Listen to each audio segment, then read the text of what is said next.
از اختلال پس از ماهپیمایی فرار کنید.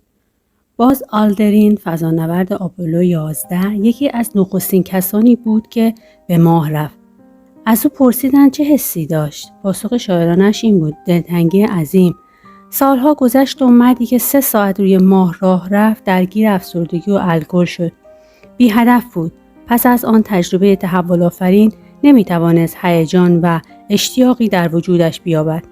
بعد از رسیدن به ماه چه میتوان کرد؟ آلدرین در زندگی نامه‌اش با عنوان دلتنگی عظیم نوشت که پس از فرود روی ماه هیچ هدف، ندا و پروژه‌ای نداشت که ارزش پرداختن به آن را داشته باشد. پس همانطور که به سطوح بالاتر استثناگرایی و توانایی‌هایتان می‌رسید، مواظب پدیده اختلال پس از ماهپیمایی باشید. هر انسان نخبه‌ای ممکن است پس از دستیابی به اهدافی که همیشه آرزوی تحققشان را دارد احساس ناراحتی کند یا کلاً کرخ شود. به هر آنچه می‌خواستید رسیده‌اید.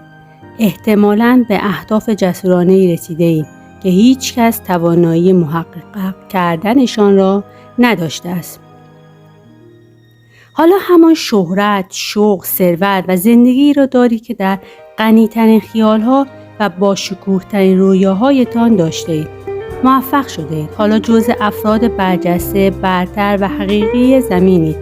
حضور در سطح جهانی برایتان عادی شده. حالا چه؟ مثلا باز آلدرین از خود میپرسید چطور میتوان از این هم بالاتر رفت؟ پس پوچی و ترس وجود شما را در مشتش میگیرد.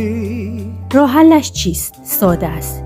هیچ وقت آرام نگیرید. هیچ وقت از رویا پردازی دست نکشید و به سمت اهداف بالاتر و چالش‌های روح بخشتر قدم بردارید.